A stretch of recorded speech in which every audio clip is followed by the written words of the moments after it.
तिथे जे 114 मुस्लिम लोक कामाला होते, हाच सगळ्यात पहिल्यांदा जो आहे तो खोटा आकडा आहे. जे वेगवेगळे विभाग आहेत शनी शिंगणापूर देवस्थानचे, आणि त्या विभागांमध्ये ही लोक काम करत होती, मंदिरामध्ये ती लोक काम करत नव्हती. असे बरेचसे संस्थान आहेत आपल्याकडे. गुरुद्वारांच्या माध्यमातून काही वेगवेगळे जे आहेत ते विभाग असतात गुरुद्वारांच्या माध्यमातून.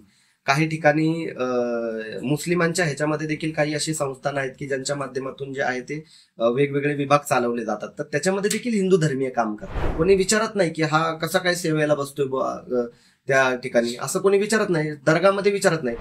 पावनखिंडाचा शेवट ज्या ठिकाणी होतो त्या ठिकाणी कमळाचं जे फुल आहे ते बनवलं गेलेलं आहे, आणि ते बनवणारे जे आहेत ते मुस्लिम कारागीर आहेत. चावी दिलेले बाहुले असलेले आमदार, भाजप जे बोलायला सांगते त्या पद्धतीने बोलणारे हे आमदार, आज हे ज्या लोकांनी त्यांच्यासाठी एवढ्या दिवस सेवा दिली, ठामपणे मागे उभे राहिले, त्यांच्याविषयी हे कृतज्ञ झाले. 114 मुस्लिम कर्मचाऱ्यांना काढून देखील शनी शिंगणापूर का शांत असेल बरं? याचा अर्थ शनी शिंगणापूरमध्ये हिंदू मुस्लिम हा वाद कुठल्याही पद्धतीचा नाही. अहिल्यानगर येथील शनी शिंगणापूर मंदिराच्या भिंतीवर एक मागच्या महिन्यात पेंटिंग करत असताना काही मुस्लिम कारागिरांना पाहण्यात आलं. त्यानंतर काही हिंदुत्ववादी संघटनांनी किंवा इतर संघटनांनी यावर आक्षेप घेत येथील मुस्लिम कामगारांना काढून टाकण्याची मागणी केली. त्यानंतर संस्थाननं 168 कर्मचाऱ्यांना काढल्याचं परिपत्रक जाहीर केलं, ज्यात 114 मुस्लिम तर बाकी इतर हिंदू व इतर कामगारांचा समावेश होता. त्यामुळे याच्यानंतर आता या प्रकरणाला एक वेगळं वळण आलंय. यात विविध स्तरांतून या संस्थानाच्या या निर्णयावर टीका होतीये. नेमकं हे प्रकरण काय आहे? खरंच तिथे एवढे लोक काम करतात का? करत असतील तर नेमकं त्यांना आता विविध कारणं देऊन का काढण्यात आलं? या सर्व बाबतीत आपल्यासोबत चर्चा करण्यासाठी आज आहेत शिवव्याख्याते, त्याचबरोबर मुस्लिमांमधले सुधारणावादी विचारांचे प्रचार करणारे पैगंबर शेख. पैगंबरजी, आपलं लेट्सअप मराठीमध्ये खूप खूप स्वागत. आपण तुमची जी सोशल मीडिया पोस्ट पाहिली त्यात तुम्ही जो उल्लेख केला त्याप्रमाणे 114 मुस्लिम जे कामगार तिथं काम करत आहेत असं ज्यात नमूद करण्यात आलं होतं, ज्यांना आता विविध कारण देऊन काढून टाकण्यात आलं होतं. काय प्रकरण एकदा तुमच्या भाषेत सांगा. ऍक्च्युली काय झालं की शनी शिंगणापूर संस्थानामध्ये मंदिर आवारामध्ये त्या ठिकाणी महिनाभरापूर्वी मुस्लिम कारागीर जे आहेत ते रंगकाम करताना आढळले, आणि ते रंगकाम करताना आढळले तर त्याचा व्हिडिओ काही जणांनी काढला, आणि तो व्हिडिओ त्यांनी खरं तर चांगल्या पद्धतीनं व्हायरल करायला हवा होता की हे देवस्थान हिंदूंचं आहे, मात्र या ठिकाणी मुस्लिम देखील काम करतात, आणि ही शनी शिंगणापूरची सर्वसमावेशकता आहे, या देवस्थानाची सर्वसमावेशकता आहे, अशा पद्धतीनं त्यांनी व्हायरल करायचा. तर त्यांनी विकृत पद्धतीनं ते व्हिडिओ व्हायरल केले, आणि हिंदूंचं देवस्थान आहे, या ठिकाणी मुसलमान कसे काही रंगकाम करतात, अशा पद्धतीनं त्यांनी ते व्हायरल केलं.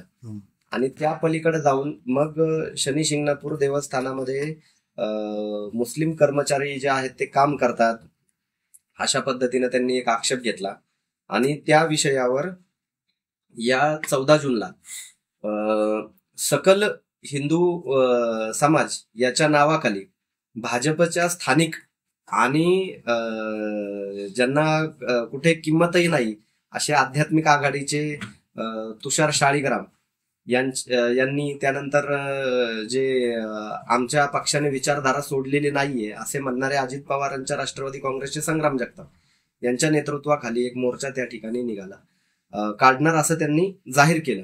आणि तो मोर्चा निघण्याच्या आधी शनी शिंगणापूर देवस्थानने जे आहे एक परिपत्रक काढलं, आणि शनी शिंगणापूर देवस्थानमधून 168 लोकांना अनियमिततेचं कारण देऊन जे आहे ते त्यांनी काढलं असं त्यांनी जाहीर केलं.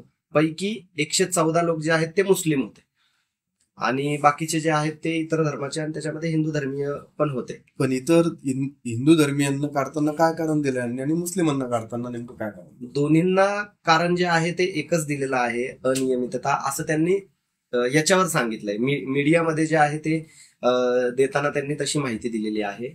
मात्र काल सगळ्यात पहिली गोष्ट तर तिथे जे 114 मुस्लिम लोक कामाला होते, हाच सगळ्यात पहिल्यांदा जो आहे तो खोटा आकडा आहे, आणि तो बोगस आकडा तुषार शाळीग्राम जे आहे त्यांच्या माध्यमातून देण्यात आला.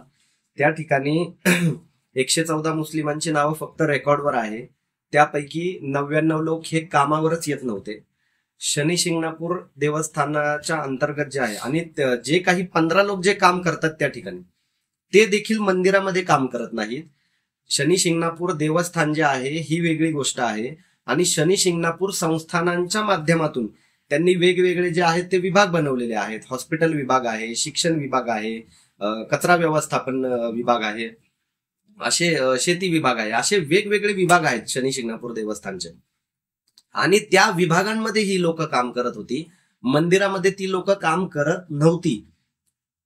त्याच्यानंतर जे लोकांना आता नोटीस आलेली आहे त्याच्यामध्ये जे टेम्पररी बेसिसवर काम करत होते त्यांना पगार ज्यावेळी त्यांनी सुरुवात केली होती या कामाची 3 वर्षापूर्वी, त्यांना त्यावेळी सुरुवातीला 3,000 रुपये पगार होता आणि त्याच्यानंतर 7-8 महिने काम केल्यानंतर त्यांचा पगार जो आहे तो 6,000 रुपये झाला आणि गेल्या 7-8 महिन्यापूर्वी त्यांचा पगार जो आहे तो 7,500 रुपये झाला. आणि 7,500 रुपये पगारावर काम करणारे हे 8 कर्मचारी यांना काल नोटीस आलेल्या आहेत आणि त्यांच्या नोटीसवर स्पष्टपणे लिहिलेलं आहे की आपण हॉस्पिटल विभागामध्ये काम करत होता. ठीक आहे, त्याच्यामध्ये लिहिलेलं आहे स्पष्टपणे. आणि मे महिन्यामध्ये जे आहे त्या याच्या शाळेच्या सुट्ट्या वगैरे संपल्यामुळे आणि पावसाळा सुरू झाल्यामुळे देवस्थानामध्ये येणारे जे लोकांची जी संख्या आहे ती कमी होते आणि त्या कारणास्तव त्यांनी त्यांना डायरेक्ट कामावरून जे आहे ते काढून टाकलेलं आहे आणि त्यांचा शेवटचा पगार जो आहे तो देखील त्या नोटीसमध्ये त्यांनी उल्लेख केलेला आहे 7,500 रुपये आणि त्यांना नुकसान भरपाई म्हणून देवस्थानने 21,000 रुपये जे आहेत ते त्या ठिकाणी दिलेले आहेत. आता सगळ्यात पहिला विषय तर काय होतो की हे जे कर्मचारी होते हे मंदिरामध्ये काम करत नव्हते.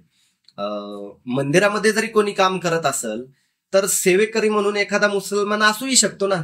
आज ह्यांचा नक्की आक्षेप कुठल्या विषयावर आहे हा माझा सगळ्यात पहिला प्रश्न आहे. मी तुम्हाला इथं थांबवतो की जर समजा याच्यात यांचं म्हणणं आहे की 114 कर्मचारी आहेत, तुमचं म्हणणं की यातला एकही मंदिरात काम करत नव्हतं करत. ज्या हिंदुत्ववादी संघटनात किंवा ज्याही कोणी संघटनात ज्यांनी याच्यावर आक्षेप घेतला त्यांचं म्हणणं आहे की या मंदिराच्या याच्यात संस्थांमध्ये काम का करत होते आणि यांनी काम करू नये. तर यांनी काम करावं की करू नये तुमचं वैयक्तिक मत काय? आणि नंतर मला एक सांगा की संस्थांचं याच्यावर काय मत आहे? संस्थांना का फक्त कामाचं अनियमितता म्हणून दिलंय कारण का हे कारण दिलंय?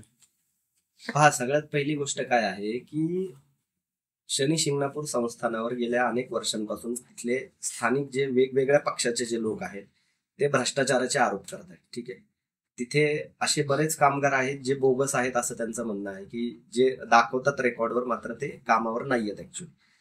आता शनी शिंगणापूर देवस्थानामध्ये म्हणजे कसं, मी तुम्हाला परत सांगतो की मंदिरामध्ये काम करणं वेगळी गोष्ट झाली आणि देवस्थानाच्या अंतर्गत येणारे हे जे वेगवेगळे विभाग आहेत यांच्यामध्ये काम करणं ही वेगळी गोष्ट झाली. आणि असे बरेचशी संस्थान आहेत आपल्याकडे. गुरुद्वारांच्या माध्यमातून काही वेगवेगळे जे आहेत ते विभाग असतात गुरुद्वारांच्या माध्यमातून. काही ठिकाणी मुस्लिमांच्या ह्याच्यामध्ये देखील काही अशी संस्थान आहेत की ज्यांच्या माध्यमातून जे आहे ते वेगवेगळे विभाग चालवले जातात. तर त्याच्यामध्ये देखील हिंदू धर्मीय काम करतात. तर त्या ठिकाणी काम करायला प्रॉब्लेम काय आहे? दुसरा विषय आला सेवेकरींचा. समजा आता आपल्या तिथं वेगवेगळ्या दर्ग्यांवर हिंदू देखील सेवेकरी आहेत, पीराचे हिंदू देखील सेवेकरी आहेत, सगळ्या धर्माचे लोक करतात. गुरुद्वारावर देखील सगळ्या धर्माचे, नांदेडमध्ये गुरुद्वारा आहेत, सगळ्या धर्माचे लोक त्या ठिकाणी जातात. कोणी विचारत नाही की हा कसा काय सेवेला बसतोय त्या ठिकाणी, असं कोणी विचारत नाही. दर्गामध्ये विचारत नाही. मात्र मंदिरामध्ये हा नवीन ट्रेंड हे लोक आणत आहेत. आज तुमच्या माहितीसाठी सांगतो, तुम्ही जेजुरीच्या खंडोबाच्या तिथे गेलात तर खंडोबाच्या घोड्याचा मान जो आहे तो तिथल्या खान कुटुंबियांकडे आहे. तुम्ही मध्ये जे राहुल कुलकर्णी म्हणून आहेत पत्रकार, त्यांनी आपले तुळजाभवानीचा जो आहे तो रिपोर्ट बनवला होता. एवढ्या मोठ्या प्रमाणामध्ये त्या ठिकाणी मुस्लिम भाविक येतात हे आम्हाला देखील माहित नव्हतं. कर्नाटक पासून मुस्लिम भाविक त्या ठिकाणी येतात आणि त्या तुळजाभवानीच्या याचा पानाचा जो मान आहे तो अत्तारांकडे आहे, बांगड्यांचा जो मान आहे तो मणियारांकडे आहे. तर तो काय काढून घ्यायचा का माता मान? म्हणजे हे जे विकृत लोक आहेत, हे विकृत लोक यांना काय करायचंय ह्याची पहिल्यांदा शहानिशा करणं खूप जास्त गरजेचं आहे. ही आपली हिंदू मुस्लिम काय म्हणतात त्याला की सांस्कृतिक एकोपा दाखवण्याची ही जी काय आहेत ही ठिकाणं आहेत. त्याच्यामध्ये जर शनी शिंगणापूर पण जर ऍड होणार असतं तर प्रॉब्लेम काय होणार होता नक्की? राहिला प्रश्न त्या ठिकाणी रंगकाम करणारे जे लोक होते. एखाद्या ठिकाणी बऱ्याच मशिदींचं, मला त्याच्यानंतर खूप जणांचे मेसेज आलेले आहेत. खूप जणांनी त्या ठिकाणी मला फोन करून सांगितले की आमच्या तिथे मशिदीचं जे काम आहे ते हिंदू बांधवांनी बांधकाम त्याचं केलेलं आहे. दर्गामधलं जे बांधकाम आहे ते हिंदू बांधवांनी केलेलं आहे. इव्हन युट्यूबवर जे व्हिडिओ टाकला त्याच्यामध्ये एका माणसाने कमेंट दिलेली की मी राजपूत आहे, माझ्याकडून मुस्लिम लोकांनी घरं बांधून घेतलेली आहेत, पण माझ्या डोक्यामध्ये असा विचार कधी आलेला नाही. मग मला म्हणायचंय काय की एखाद्या ठिकाणी एखाद्या मंदिर संस्थानाने रंगकामाचं काम काढलं असेल, आता ते काम काढत असताना त्यांनी ते काम दर्जेदार कोण करणारे आणि कमी खर्चामध्ये कोण करणारे हा त्यांचा क्लॉज त्यांनी ठेवला असेल, आणि त्यांना त्या ठिकाणी एखादा मुस्लिम जर कारागीर मिळाला असेल तर प्रॉब्लेम काय झाला नक्की. आता तुम्ही पन्हाळा पावनखिंडला गेलाय की नाही मला नाही माहिती. पावनखिंडाचा शेवट ज्या ठिकाणी होतो त्या ठिकाणी कमळाचं जे फुल आहे ते बनवलं गेलेलं आहे, आणि ते बनवणारे जे आहेत ते मुस्लिम कारागीर आहेत. काय करायचं मग आता, ह्यांचं नक्की म्हणणं काय, ह्यांचा नक्की प्रॉब्लेम काय. दुसरा विषय हा आहे की पहिला विषय आपण हा क्लिअर करून घेऊयात की पैगंबर शेख यांच्या म्हणण्यानुसार प्रकरण असं आहे की तिथं फक्त एक कामाची एक ऑर्डर निघाली जे की रंगकाम होतं मंदिराच्या भिंतींचं, आणि ते रंगकाम करत असताना एक मुस्लिम कर्मचारी ते एक रंगकाम करत असताना कोणीतरी पाहिला आणि हा वाद तयार झाला. त्याच्यानंतर हा वाद इतका विकोपाला गेला की त्याच्यानंतर मंदिर संस्थानाच्या अंतर्गत जेही काही शिक्षण विभाग असतील किंवा काही हॉस्पिटल्स असतील, काही अजून विभाग असतील, याच्यात काम करणाऱ्या मुस्लिम कामगारांवरही कुऱ्हाड आली, त्यांनाही आपला जॉब गमवावा लागला. बरोबर. याच्यातही हे आहे की जे 114 मुस्लिम कर्मचारी असल्याचं संस्थांनं म्हटलेलं आहे, पण प्रत्यक्षात 114 पैकी 99 मुस्लिम कर्मचारी हे फक्त कागदावर आहेत. त्यातले 15च फक्त कामावर येतात. ते इतर विभागांमध्ये मंदिराचा यातला कोणाचाही संबंध नाहीये.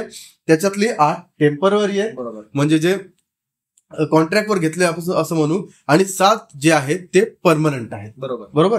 तर आता वाद इथं आहे की हे 15 जण जे सध्या काम करतात त्यांच्या पोट्या पाण्याचं, त्यांच्या रोजगाराचं काय, आणि जे 99 लोक इथं कामावरच नव्हते, कधी कामावर आलेच नाहीत, त्या लोकांच्या नावावर वेतन वाटप केलं जातं, आणि ते मग वेतन कोण खातं. सरळ हे भ्रष्टाचाराचं एक उदाहरण आहे. आणि हाच भ्रष्टाचार कुठंतरी उघडा पडल्यानंतर असं काहीतरी एक आता नवीन घडवण्यात आलेलं आहे, ज्याला की एक जातीय रंग किंवा एक सामाजिक एकोपा बिघडवण्याचं काम सुरू असल्याचं कुठंतरी दिसून येत आहे. असा एक तुम्ही दिलेल्या माहितीहून ठोस करत. आता पुढचा दुसरा मुद्दा तुम्ही म्हणता तो काय. दुसरा मुद्दा हा की शनी शिंगणापूरमध्ये ते तुषार शाळीग्राम यांनी सांगितले की 2464 लोक कामाला होते. ठीक आहे. माझं शनी शिंगणापूर संस्थानाला हे आव्हान आहे की हे 2464 याच्यातले जे 168 लोक आता यांनी काढले ते बाजूला ठेवा, आणि 2000 जे काही बाकीचे उरलेले जे लोक आहेत त्यांना एका मोकळ्या मैदानावर बोलवा तुम्ही. एवढे तरी लोक नक्की तिथं कामाला आहेत का हे पाहणं खूप जास्त गरजेचं आहे, कारण एवढे देखील लोक संस्थानामध्ये कामाला नाहीयेत. आणि हा प्रचंड मोठा भ्रष्टाचार जो आहे तो शनी शिंगणापूर देवस्थानमध्ये होतोय, आणि तो धर्माच्या नावाने होतोय. त्या सगळ्या गोष्टींकडे लक्ष दिलं जात नाहीये. सगळ्यात पहिली गोष्ट. मात्र जे लोक खरंच त्या ठिकाणी काम करतात, आपलं चरितार्थ चालवतात, 7500 मध्ये आज कोणाचं घर चालतं. शहरी भागामध्ये तर 7500 फक्त ट्रॅव्हल्सलाच जातात लोकांचे, फिरायला वगैरे. तर एवढ्या कमी खर्चामध्ये लोक जे घर चालवतात त्या लोकांच्या देखील पायावर जे आहे, त्या पोटावर जे आहे ते पाय देण्याचं काम या लोकांनी केलेलं आहे. मला असं वाटतं की त्या लोकांना जे कामावर आहे ते नियमितपणे रुजू केलं गेलं पाहिजे. का? कारण ते मुळातच मंदिरामध्ये काम करत नाहीत, ते हॉस्पिटलमध्ये काम करतात. बरं, हे हॉस्पिटलमध्ये काम करत असणाऱ्या लोकांविषयी कर्मदरिद्री आमदार जे आहे संग्राम जगताप हे यांच्याविषयी म्हणतात की हे जिहादी वगैरे आहेत म्हणून. म्हणजे त्यांना खरं तर लाज वाटली पाहिजे की याच लोकांच्या मतांवर हे आमदार झालेले आहेत. यांच्या वडिलांचं मागच्याच महिन्यामध्ये निधन झालं. त्यांच्या मैतीला हिंदू बांधव कमी आणि मुस्लिम बांधव जास्त. आणि असे आमदार जे आहेत ते खरं तर भाजपने चावी दिलेले बाहुले असलेले आमदार, भाजप जे बोलायला सांगते त्या पद्धतीने बोलणारे हे आमदार, आज हे ज्या लोकांनी त्यांच्यासाठी एवढ्या दिवस सेवा दिली, ठामपणे मागे उभे राहिले, त्यांच्याविषयी हे कृतज्ञ झालेले आहे. तर मला असं वाटतं की या सगळ्यांच्या बाबतीत देखील अजित पवार जे आहेत, जे राष्ट्रवादी काँग्रेस पक्ष आहे, त्यांनी यांचा विचार करावा आणि यांचं देखील पक्षामधून निलंबन करणं गरजेचं आहे. जर तुम्ही म्हणताय की आम्ही विचारधारा सोडली नाही, तर जर विचारधारा सोडलेली आहे तर मग काही विषयच नाही बोलायचा. संग्राम जगताप हे राष्ट्रवादी अजित पवार यांचे आमदार आहेत गटाचे. आणि विशेष बाब म्हणजे याच्यात हे आहे की ज्या काही दिवसांपूर्वी अजित पवार किंवा यांचा पक्ष जे म्हणत होता की आम्ही भाजप सोबत आलो, ही आमची वैचारिक युती नाहीये, ही एक परिस्थितीपूर्वक युती आहे. आम्ही आमची भूमिका सोडलेली नाही. आम्ही आजही धर्मनिरपेक्षतेच्या याच्यावरच चालतो. आमचं राजकारण त्याच्यावरच आहे. सर्वांना सामावून घेण्याचं आम्ही राजकारण करतो असं राष्ट्रवादी म्हटलं जातं राष्ट्रवादीकडनं. मात्र आपण शनिशिंगणापूरच्या प्रकरणात बघतोय की ज्यावेळेस इथं जातीय वळण लावण्यात आलं त्याच वेळेस या प्रकरणाला अजित पवारांचेही कार्यकर्ते, त्यांचेही नेते, यात इतर जातीयवादी संघटनांच्या खांद्याला खांदा लावून काम करताना आपली भूमिका मांडून सामाजिक एकोपा कुठंतरी एक त्याला धक्का लावायचं काम अप्रत्यक्षपणे करत असल्याचं कुठंतरी जाणवत आहे. दुसरा मुद्दा हा आहे आता की या आपण जे 2000 कर्मचारी 2464 कर्मचारी म्हटले, या 2464 कर्मचाऱ्यांबद्दल काही किंवा मग या 114 जे काढण्यात आले, संस्थांना काही ठोस कागद एखादा किंवा परिपत्र किंवा असं काही सार्वजनिकरित्या जाहीर केलं आहे का? संस्थानाने यादी जी आहे ती जाहीर केलेली आहे. 168 लोकांची यादी जाहीर केलेली आहे. त्याच्यामध्ये 114 मुस्लिम आहेत, तेही जाहीर केलेलं आहे त्यांनी. मात्र तेवढे लोकच तिथे कामाला नव्हते. सगळ्यात पहिली गोष्ट, लोक होते 15 कामाला, ज्यांचा एक्झॅक्ट त्या ठिकाणी प्रॉब्लेम झालाय. आणि त्या लोकांचा आज एवढं सगळं मोठं प्रकरण घडून शनी शिंगणापूर सारखं प्रकरण महाराष्ट्रातील माध्यमांनी उचलून धरलं, नॅशनल मीडियाने देखील उचलून धरलं. मात्र शनी शिंगणापूर पूर्णपणे शांत आहे. 114 मुस्लिम कर्मचाऱ्यांना काढून देखील शनी शिंगणापूर का शांत असेल बरं? याचा अर्थ शनी शिंगणापूरमध्ये हिंदू मुस्लिम हा वाद कुठल्याही पद्धतीचा नाही.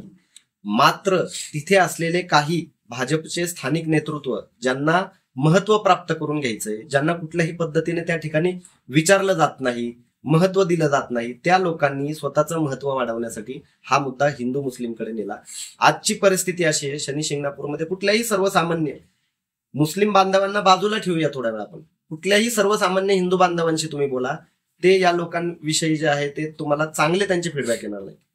कारण की यांच्यामुळे शनी शिंगणापूर देवस्थान बदनाम झालं. या लोकांमुळे शनी शिंगणापूर देवस्थानमध्ये या लोकांनी धर्माचा आधार घेऊन यांची विकृती पुढे आणली. ऍक्च्युली धर्माचा त्याच्यामध्ये काही संबंध नाहीये.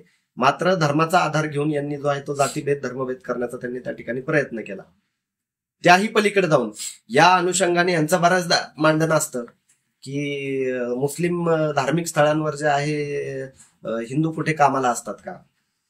मुळात सगळ्यात पहिली गोष्ट काय आहे की हे जे काही 14-15 लोक आहेत हे काही धार्मिक स्थळांवर कामाला नाहीये, ते मंदिरामध्ये कामाला नाहीत. कुठल्याही पद्धतीची मंदिराच्या बाबतीमध्ये त्यांच्याकडे ती जबाबदारी किंवा अधिकारिक पदावर वगैरे व्हायत अशातला काही भाग नाही. अधिकारिक पदावर असते तर आज ते निघाले असते का? ते कर्मचारी होते साधे. बरं, त्या पलीकडे जाऊन आज त्याच ठिकाणी ज्या जिल्ह्यामध्ये हा प्रकार घडलाय तिथेच बुधेगाव नावाचं जे आहे गाव आहे, त्याच्यामध्ये बोनम्मा मा नावाची एक दर्गा आहे. त्या दर्गाचे जे अध्यक्ष आहेत ते हिंदू आहेत. ज्या जिल्ह्यामधून हा प्रकार आला त्याच जिल्ह्यामध्ये जे आहे ते बुधेगाव नावाचं एक गाव आहे. ते संग्राम जगतापांनाही माहिती आहे, सगळ्यांना माहिती आहे. तिथे देखील मोठी यात्रा त्यांची जी आहे त्या दर्ग्याची भरत असते. त्या पलीकडे जाऊन आज अजमेर सारखा तुम्ही दर्गा घ्या, जो देशातला सगळ्यात मोठा दर्गा आपण म्हणतो. तुम्ही हाजी अली घ्या, दिल्लीमधली हजरत निजामुद्दीन दर्गा घ्या, आपण ज्या पुण्यामध्ये राहतो ते खेड शिवापूरचा दर्गा घ्या. या सगळ्या दर्ग्यांमध्ये हिंदू आणि मुस्लिम बांधव रेग्युलरली जातात. कधी कोणाला अडवलेलं आपण पाहिलेलं नाहीये. दर्गापर्यंत जातात, कधीच कोणाला अडवत नाही, चादरी टाकतात. ज्या पद्धतीनं मुस्लिम त्या ठिकाणी सेवा करतात त्याच पद्धतीने हिंदू बांधव देखील सेवा करतात. आणि कुठला मुस्लिम बांधव आजपर्यंत म्हणाला नाही की इथं हिंदू बांधव येतात ह्याच्यामुळे हे धार्मिक स्थळ जे आहे ते अपवित्र झालं. आजपर्यंत एकही मुस्लिम बांधव म्हणाला नाही. हे जे लोक आहेत, जे लोक म्हणतात की अशा पद्धतीने मुस्लिम बांधव त्या ठिकाणी आल्याने धार्मिक स्थळ अपवित्र झाले, हे त्यांचेच वंशज आहेत जे एकेकाळी शूद्राती शूद्र आणि शोषित वंचित मंदिरात आल्यानंतर मंदिर अपवित्र झालं असं म्हणायचे हे लोक. हे त्यांचेच वंशज आहेत ज्यांच्यावर शूद्राती शूद्रांची वंचितांची सावली पडली तरी ते अशुद्ध झाले असं म्हणायचे, स्पर्श झाले तरी अशुद्ध झाले असे म्हणायचे. हे त्यांचेच वंशज आहेत ज्यांच्या वंशजांनी डॉक्टर बाबासाहेब आंबेडकरांना काळाराम मंदिरामध्ये प्रवेश दिला नव्हता. हे त्यांचेच वंशज आहेत जे डॉक्टर बाबासाहेब आंबेडकरांनी ज्यावेळेस चवदार तळ्याचं पाणी पिलं, ते चवदार तळ्याचं पाणी शुद्ध करण्यासाठी जे लोक गेले होते हे त्यांचे वंशज आहेत. हे तुषार शाळीग्राम असेल, त्याच्यानंतर हे संग्राम जगताप असतील, त्याच्यानंतर त्यांच्या सोबतीतले जे बाकीचे जे लोक आहेत हे त्यांचे वंशज आहेत. दुसरी गोष्ट, जो मोर्चा 14 जूनला त्या ठिकाणी शनी शिंगणापूरमध्ये झाला, त्या शनी शिंगणापूरमधील मोर्चामध्ये शनी शिंगणापूरमधील 5% देखील हिंदू बांधव नव्हते. सगळे बाहेरचे लोक आणलेले होते. का त्यांना तिथल्या लोकांनी प्रतिसाद दिला नाही? त्याच्याही पलीकडे जाऊन शनी शिंगणापूर देवस्थान मधला एकही माणूस त्या मोर्चामध्ये नव्हता. एकही माणूस येऊन स्टेजवर बोलला नाही किंवा एकही माणूस नव्हता. का नव्हता? कारण तो हिंदू मुस्लिम वादच नाही. कोणाला असं वाटत नाही की मुसलमान जो आहे तो एखाद्या धार्मिक स्थळावर आल्यानंतर ते अपवित्र होतं. बरोबर, हाच मुद्दा आहे खरा तर. हेच मला म्हणायचं होतं की राजकीय स्वार्थापोटी एक सामाजिक एकतेला कुठंतरी आपण धक्का लावायचा, गालबोट लावायचा आणि आपला राजकीय स्वार्थ साधायचा.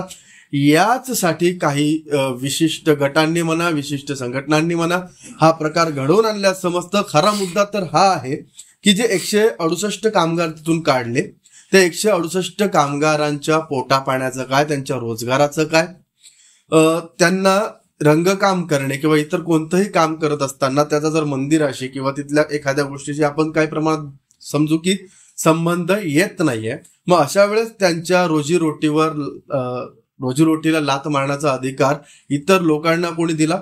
त्याच्यानंतर या सगळ्याच्यावर संस्थान, जे आपण म्हणतो की एक राजकीय दबाव गटाला एक बळी पडून त्यांनी एक निर्णय घेतला आणि हे लोक काढले.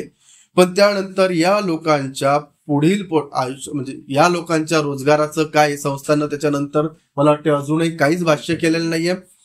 तर हिंदू मुस्लिम वादाची किनार या गोष्टीला लावण्यापेक्षा 2 गरीब लोकांच्या पोटापाण्याचा, रोजगाराचा प्रश्न मार्गी लावावा, हीही सर्वसामान्य शनी शिंगणापूर वासियांची इच्छा असून त्यावरच मार्ग काढण्याची मागणी होतीये. जसं की आपल्याला पैगंबर शेख यांनी सांगितलं की जेही मोर्चे निघाले, जे काही घडलं, यामध्ये शनी शिंगणापूर येथील लोकांचा खूप म्हणजे प्रतिसाद त्याच्यात नव्हता. यात कुठंतरी बाहेरून आलेल्या लोकांचा एक सहभाग जास्त प्रमाणात होता.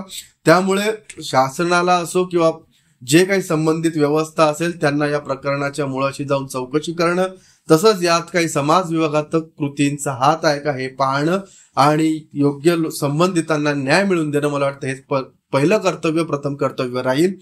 मी अभिषेक गावंडे, लेट्सअप मराठी, पुणे. सोशल मीडियाच्या भाऊ गर्दीत विश्वासार्हतेने चकाकणारे नाव म्हणजे लेट्सअप मराठी. सगळ्यांना, सगळ्या नागरिकांना ती स्पीच, ती लेट्सअप वरील मुलाखती म्हणजे विचारांचा खजिना. त्यानंतरच्या निवडणुकीमध्ये मला सोडून गेले. बातम्या केवळ वस्तुस्थिती सांगणाऱ्या, न प्रोपोगंडा, फक्त जनतेचा अजेंडा. क्योंकि आने वाला कल जाने वाला है, जाने वाला कल आने वाला है. राजकारण, मनोरंजन असो की क्रीडा क्षेत्र, महाराष्ट्राची स्पंदने संवेदनशीलतेने टिपणारे माध्यम म्हणजे लेट्सअप मराठी. जगासोबत एक पाऊल पुढे राहण्यासाठी लेट्सअपचे ऍप, सोशल मीडिया आणि वेबसाईट सोबत कनेक्टेड रहा.